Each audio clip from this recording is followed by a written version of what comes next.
جی حضرات، یہ میرے پاس اب جلد نمبر ششم یعنی 6، جلد نمبر 6 میرے پاس موجود ہے۔ اب اس کی میں حدیث میں جا رہا ہوں۔ یہ پہلے میں آپ کو دکھا دوں پارہ نمبر۔ یہ اس کا پارہ نمبر ہے 18، صفحہ نمبر ہے 114، اور کتاب التفسیر ہے یہ، کتاب التفسیر۔ اب اس کتاب التفسیر میں آپ کے سامنے پیش کر رہا ہوں، یہ حدیث نمبر ہے 146۔ اب اس حدیث پہ کیا لکھا ہے یہ غور فرمائیے۔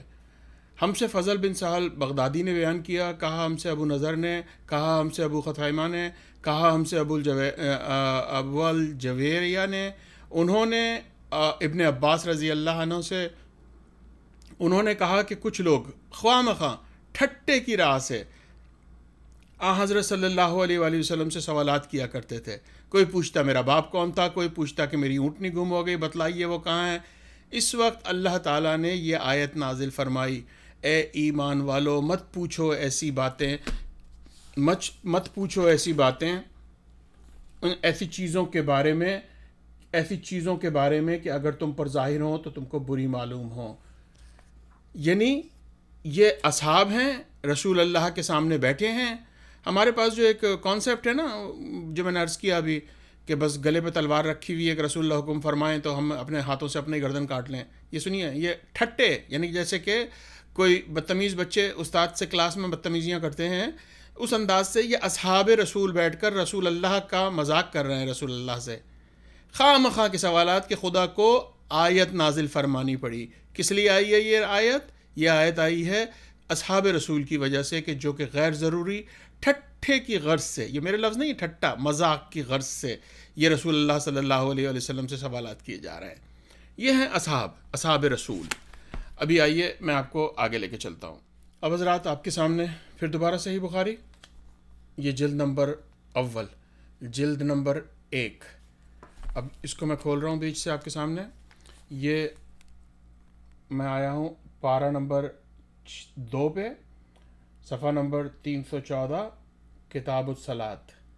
یہ باب ہے پورا، مسجد بنانے میں ایک دوسرے کی مدد کرنا۔ اس کے بعد اس کی حدیث ہے 438۔ یہ حدیث میں پڑھنا چاہ رہا ہوں آپ کے سامنے، اس کو آپ سنیے۔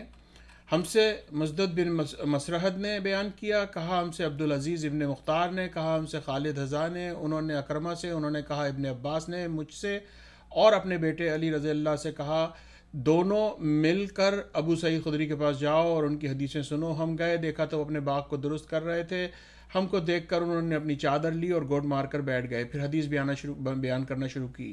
مسجد نبوی میں، اب یہ یہاں سے جہاں سے ہائی لائٹ ہوا ہے غور فرمائیے ذرا، مسجد نبوی کے بنانے کا ذکر آیا۔ کہنے لگے مسجد بنتے وقت ہم ایک ایک اینٹ اٹھا کر رہے تھے اور عمار 2 اینٹیں۔ حضرت صلی اللہ علیہ وآلہ وسلم نے عمار کو دیکھا تو لگے ان کے بدن پر سے مٹی جھاڑنے اور فرمانے لگے، ہائے افسوس، عمار کو باغی لوگ مار ڈالیں گے۔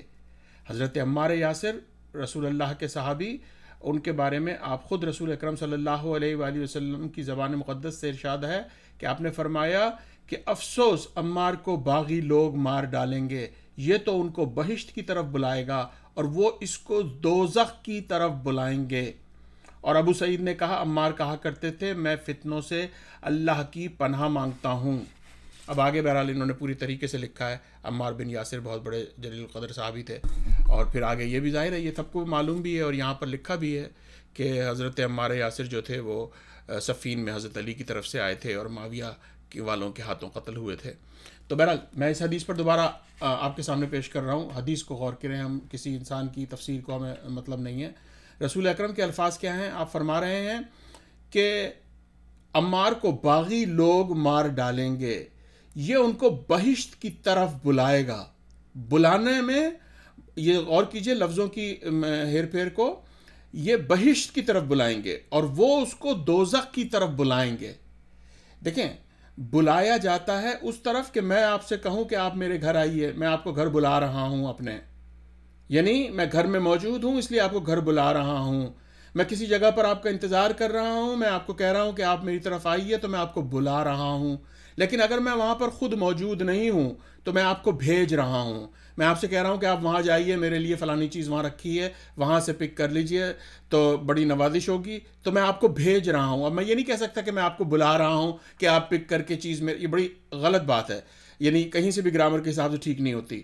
تو اب آپ یہ دیکھ رہے ہیں کیا لکھا ہے یہاں پر، یہاں لکھا ہے کہ حضرت عمار یاسر بلا رہے ہیں ان کو بہشت کی طرف، یعنی علی علیہ السلام کی طرف ہونا، ان کی فوج میں ہونا بہشت میں ہونے کے برابر ہے۔ آپ ان کو بہشت کی طرف بلا رہے ہیں، اور وہ یعنی وہ کون، معاویہ والے، وہ اس کو دوزخ کی طرف بلائیں گے۔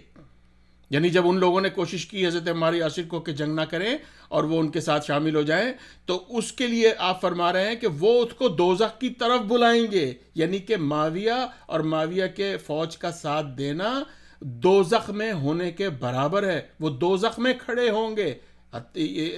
ویسے دیکھا جائے تو وہ دنیا میں کھڑے ہیں، وہ دنیا کی ایک زمین پر کھڑے ہیں، جنگ کے میدان میں کھڑے ہیں، لیکن رسول اکرم فرما رہے ہیں کہ وہ دوزخ میں کھڑے ہیں، وہ دوزخ کی طرف بلا رہے ہیں عمار کو۔ تو یہ جو کہا جاتا ہے نا، یہ جو ایک نیا ٹیکہ ایجاد کیا ہے اجتہادی غلطی کا، تو یہ اس ٹیکے کا جواب اس حدیث میں موجود ہے خود بخاری شریف میں، کہ یہ کوئی ایسی بات نہیں ہے کہ ان کی غلطی معاف ہو گئی، یا رسول اکرم نے یہاں پہ کہیں اشارہ کیا کہ ہائے وہ باغی گروہ جو ہے وہ اجتہادی غلطی کر دے گا۔ نہیں نہیں نہیں نہیں، آپ فرما رہے ہیں وہ جہنم میں ہوں گے اور جہنم کی طرف بلائیں گے، وہ جہنم رسید ہو جائیں گے حضرت علی علیہ السلام سے جنگ کر کے۔ تو یہ بہرحال آپ کے سامنے موجود ہے یہ حدیث۔ میں مقصد ابھی کسی کا نام لے کر میں اس بحث کو آگے نہیں لے کے جانا چاہتا، ابھی سوائے یہ صرف اور صرف ایک حدیث پیش کی ہے میں نے بتانے کی خاطر کہ اور کیا کچھ موجود ہے۔ لیکن اب میرے سامنے یہ مسلم شریف ہے، مسلم شریف کی جلد نمبر 5 اور 6، میں یہ آپ کے سامنے اس کو کھول رہا ہوں بیچ سے کتاب کو۔ یہ میں آیا صحیح مسلم 352 صفحہ نمبر، کتاب الآداب۔ اب اس میں غیر کے گھر میں جھانکنا حرام ہے۔ اب آپ دیکھیے اسی کی نیچے حدیث یہ آپ کے سامنے پیش کر رہا ہوں۔ انس بن مالک رضی اللہ تعالی عنہ سے روایت ہے، ایک شخص نے جھانکا رسول اللہ کے مکان میں سوراخ سے۔ آپ ایک تیر یا کٹی تیر لے کر اٹھے، آپ ایک تیر یا کٹی تیر لے کر اٹھے، میں گویا دیکھ رہا ہوں آپ کو، آپ چاہتے تھے کہ غفلت میں اس کو کونچا لگائیں۔ یعنی اس کے آگے کی روایتیں مزید سن لیجئے تاکہ آپ کو اندازہ ہو جائے کہ یہ کیا ہو رہا ہے۔ حضرت ابو ہریرہ نے فرمایا، رسول اللہ صلی اللہ علیہ وسلم نے فرمایا کہ جو کوئی جھانکے کسی قوم کے گھر میں بغیر ان کی اجازت، تو ان کو حلال ہے کہ ان کی آنکھ پھوڑنا۔ یعنی رسول اکرم اس نیت سے گئے کہ اس کی آنکھ پھوڑ دیں جو رسول اللہ کے گھر میں جھانک رہا ہے۔ یہ اصحاب رسول ہی ہیں نا، یعنی یہ رسول اکرم کے اصحاب ہیں جو آپ کے گھر میں، آپ کے حرم میں ایک سوراخ دیکھ کر اس سوراخ سے جھانک رہے ہیں۔ اب آپ مجھے بتائیے کیا یہ اخلاق صحابی کو زیب دیتا ہے؟ اور جو سن رہے ہیں حضرات، کیا وہ آپ لوگ اپنے گھروں میں آگے پیچھے گھروں میں سوراخ دیکھ کر کھڑکیوں سے یہ اندر جھانکتے ہیں؟ اگر آپ کو اپنے بارے میں یہ کہوں، یا آپ کے زندہ باپ، زندہ دادا، یا مرے ہوئے باپ یا مرے ہوئے دادا کے بارے میں کہوں وہ گھروں میں جھانکتے تھے، تو کیا آپ کے لیے کوئی بہت اچھی بات لگے گی آپ کو سننا؟ یقیناً نہیں، آپ کا دل خراب ہوگا، آپ مجھ سے ایک عجیب سی بات محسوس کریں گے کہ یہ کیسا شخص ہے کہ اس طرح سے ہمارے بزرگوں کے بارے میں بات کر رہا ہے۔ یہ اصحاب رسول ہیں، رسول اکرم صلی اللہ علیہ وآلہ وسلم کے گھروں میں جھانک رہے ہیں، کوشش کر رہے ہیں سوراخ سے گھسنے کی، دیکھنے کی کہ کیا ہو رہا ہے گھر میں۔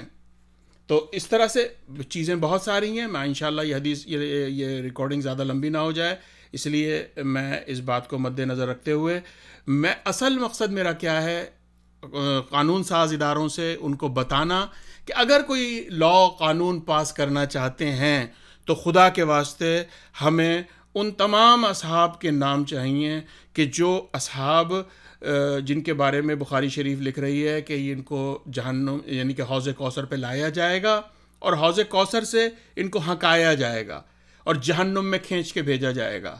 یہ کون اصحاب ہیں؟ یہ ایسے مبہم طریقے سے قانون سازی نہیں ہوتی کہ اصحاب کے اوپر توہین. ادھر بخاری شریف کہہ رہی ہے جہنم جا رہے ہیں صحابی، یا تو پھر ایک اس قانون میں نیچے ذیل میں شق لکھی جائے کہ صحابی چاہے جہنمی ہو، دوزخی ہو، گھروں میں جھانکتا ہو، اس کے ذکر سے منی ٹپک رہی ہو حج کے اندر، ناپاک نجاست کی حالت میں خانہ کعبہ کے اندر کھڑا ہوا ہو، اٹ ڈزنٹ میٹر، صحابی ہے، اس کے بارے میں بولا نہیں جائے گا. یہ شق پوری لکھی ہوئی ہو، یا پھر ان حضرات کے نام لکھے ہوئے ہوں کہ ہاں ان کے بارے میں کہی جا سکتی ہے کیونکہ یہ جہنمی ہیں. اسلام کا جہنمیوں سے کوئی سروکار نہیں ہے، اسلام جہنمیوں کو کوئی سپورٹ نہیں کرتا.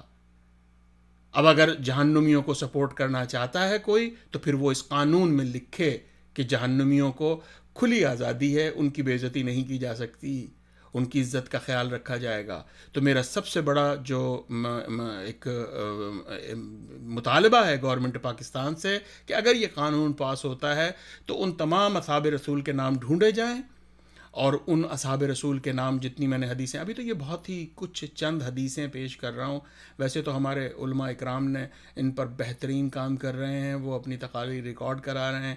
یہ تو میں اپنے طور پر ایک کوشش کر رہا ہوں کہ میں کچھ چیزوں کو سامنے لے کر آ جاؤں. وہ ہمارے علماء اکرام کا یہ حق ہے اور وہ بہت اچھی طریقے سے اپنا حق نبھا رہے ہیں. میرا مقصد اپنا حصہ ڈالنا تھا. میں آج پرزور طریقے سے پاکستان کی گورنمنٹ سے یہ اپیل کرتا ہوں کہ اس قانون کو نافذ کرنے سے پہلے ان تمام اصحاب کے نام ہمیں چاہیے کہ جن کے ذکر سے منی ٹپک رہی ہے، جو رسول اللہ کے گھر میں جھانک رہے ہیں، جن کو رسول اللہ کہہ رہے ہیں کہ اٹھو اور اٹھ کے سر منڈھا لو، وہ سر نہیں، ایک دفعہ نہیں، میرے رسول صلی اللہ علیہ وآلہ وسلم 3 مرتبہ ان سے درخواست کر رہے ہیں اور وہ اٹھ کے نہیں دے رہے. آپ خود اٹھ کے جا کے اپنی بیوی سے ان کی شکایت فرما رہے ہیں، یقیناً دکھی دل کے ساتھ، اذیت کے ساتھ، اور پھر آپ کا فرمانا کہ تم لوگ گھوڑ پھوڑ کے سوراخ میں بھی اگر پچھلی قومیں گھسیں تھیں تم وہاں بھی گھسو گے، تم یہودیوں سے اور عیسائیوں سے کوئی زیادہ بہتر نہیں ہو. یہ وہ کون سے اصحاب ہیں جن کے بارے میں رسول اکرم صلی اللہ علیہ وسلم نے کہا ہے. یہاں پر کسی قسم کا کوئی بہانہ نہیں چلے گا. یہ رسول اکرم اپنے اصحاب سے کہہ رہے ہیں، اور اسی کی تعویل اپنی طرف سے اگر آپ کچھ کرنا چاہیں تو وہ آپ کی اپنی تعویل ہوگی. یہاں پر اصحاب کی بات ہو رہی ہے، اصحاب کے نام چاہیے ہم کو. وہ جو اصحاب اس طرح کی نافرمانیوں میں ملوث ہیں، اس طرح سے رسول اکرم کے بقول کہ وہ جہنمی ہیں، تو وہ اصحاب کون ہیں؟ کیونکہ آپ کے حساب کتاب میں صحابی وہی ہوتا ہے کہ جو ایک مرتبہ صرف حالت ایمان میں رسول اکرم صلی اللہ علیہ وآلہ وسلم کو دیکھ لے، وہ صحابی کا رتبہ پا لیتا ہے. تو وسلام، انشاءاللہ اگلی ویڈیو میں پھر ملاقات ہوگی.